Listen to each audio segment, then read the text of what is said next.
میں اس شہر یعنی مکے کی قسم کھاتا ہوں اور تم اے نبی صلی اللہ علیہ وآلہ وسلم اسی شہر میں تو رہتے ہو، اور سب کے باپ یعنی آدم اور اس کی اولاد کی قسم کہ ہم نے انسان کو محنت و مشقت میں رہنے والا بنایا ہے، کیا یہ خیال کرتا ہے کہ اس پر کوئی قابو نہ پائے گا؟ کہتا ہے کہ میں نے بہت سا مال برباد کر دیا، کیا اسے یہ گمان ہے کہ اس کو کسی نے دیکھا نہیں؟ بھلا ہم نے اس کو 2 آنکھیں نہیں دی اور زبان اور 2 ہونٹ نہیں دیے؟ یہ چیزیں بھی دیں اور اس کو خیر و شر کے دونوں رستے بھی دکھا دیے، مگر یہ گھاٹی پر سے ہو کر نہ گزرا۔ اور تم کیا سمجھے کہ گھاٹی کیا ہے؟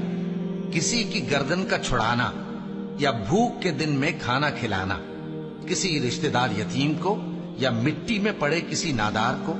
میں اس شہر یعنی مکے کی قسم کھاتا ہوں اور تم اے نبی صلی اللہ علیہ وآلہ وسلم اسی شہر میں تو رہتے ہو، اور سب کے باپ یعنی آدم اور اس کی اولاد کی قسم کہ ہم نے انسان کو محنت و مشقت میں رہنے والا بنایا ہے، کیا یہ خیال کرتا ہے کہ اس پر کوئی قابو نہ پائے گا؟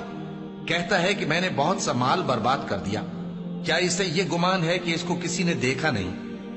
بھلا ہم نے اس کو 2 آنکھیں نہیں دی اور زبان اور 2 ہونٹ نہیں دیے؟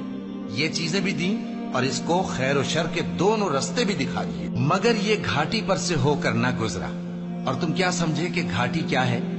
کسی کی گردن کا چھڑانا یا بھوک کے دن میں کھانا کھلانا، کسی رشتہ دار یتیم کو یا مٹی میں پڑے کسی نادار کو۔